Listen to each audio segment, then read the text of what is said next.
Hi, it's Jackie, and today I'm going to be showing you how to do a crystal grid.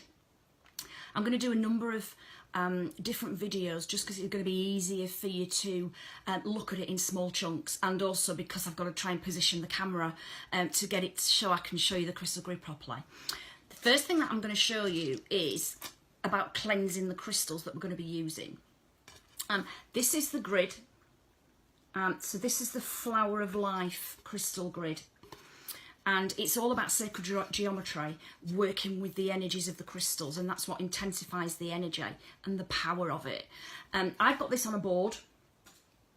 You don't have to use a board. You can go on the internet and get a PDF of the Flower of Life grid.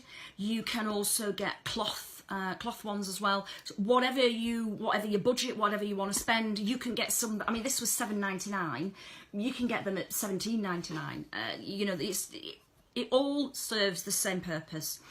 I just thought it would be easier if I needed to move the grid, that I can then just lift it from here. Okay, so let me just show you the crystals that I've got first. I've got hair in my mouth. This is my activation wand. So this is a clear quartz. You can see it's got a ridge there, which is great for where the finger can rest or the thumb can rest for doing the activation. I'll be showing you on another video about how we're going to activate the grid. I've got pyrite crystals, or pyrite, how do you pronounce it, fool's gold. So I've got 3 of those. I've got 3 green aventurine tumble stones. This is my central stone, and this is a citrine point that will go in the centre of the grid. And I then have 8 clear quartz points. Okay. There are different ways that you can cleanse crystals. One of the ways is you can run them underwater. What I would say with that is just be mindful, because there are certain crystals, particularly selenite and angelite, that you can't run underwater because they're basically, selenite will just crumble, and angelite will lose the gloss of it, so you'll actually end up with a very dull blue stone. So what I would suggest is moving away from cleansing underwater and use a different method. So the different methods that we can use, and I'm just going to put all my crystals together. I'm just going to move my grid to one side. I feel a bit like I'm on Blue Peter. Here's one I prepared earlier. So we can use white sage. Okay, so I've got a white sage. I've got a bag of loose white sage, which you can get from Amazon, eBay, or you can buy it in a smudge stick. I had a massive big smudge stick that was probably about that thick, and I set off my smoke alarms in the house because I was going up and down with it. But yeah, so just be careful. So what you can do is, if you just make sure that you've got somewhere that you can actually put it out as well. So I'm going to light this. It's also what you also want to be doing is cleansing the area where you're actually going to be putting the grid, because we want to be bringing in nice energies. I've got my window open so that I've got the fresh air coming in. So all you need to do is just waft over the crystals. Okay, now I'm going to be putting my crystal grid. In fact, I'm also going to cleanse the crystal grid as well, because bearing in mind it's come from somewhere else, it's been handled, packaged, been through the letterboxes and all kinds of things. So I'm just cleansing that as well. I've got a box, and this box is what I'm going to rest my crystal grid on. So again, I want to be cleansing the box, and I'm going to lift it open. Just cleanse the inside. All the while just setting the intention that you're cleansing and getting rid of any negative energy. Okay, so that's over there. And I'm just going to put that out. The other way you can use is a Palo Santo stick. Okay, and Palo Santo, I like Palo Santo because it's a smoother energy. It's just it doesn't smell quite as much as the sage. I struggle sometimes with the smell of the sage, but you can see that that's burning nicely now. And again, it's the same process. So you're just going to waft it over. Okay.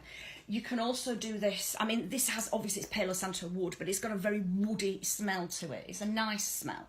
But again, you can cleanse yourself ready before you're doing your grid. And mine's it's actually gonna be on this area where I'm doing this video. So I'm just gonna cleanse the whole of this area. Okay. The other way, if you have tincture bells, so these are Tibetan tincture bells, you can see how pretty they are.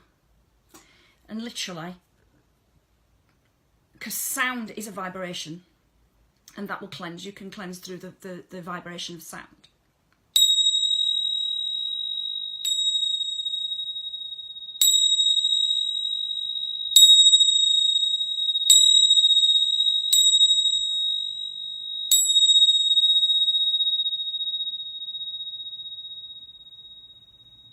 Beautiful sound.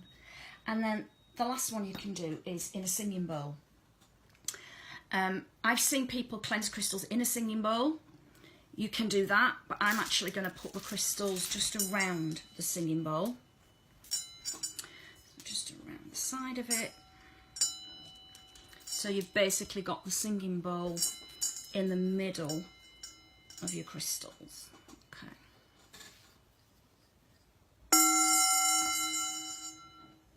Now the thing with this is, because the crystals are so near, let me just move them slightly, it's not getting, it's for quite the same depth of sound. So let's just try it again.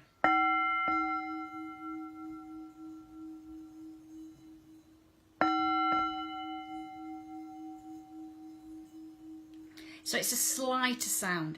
The other thing that you could do with it is place your crystal, your Tibetan singing bowl over the top. And again, over the crystals.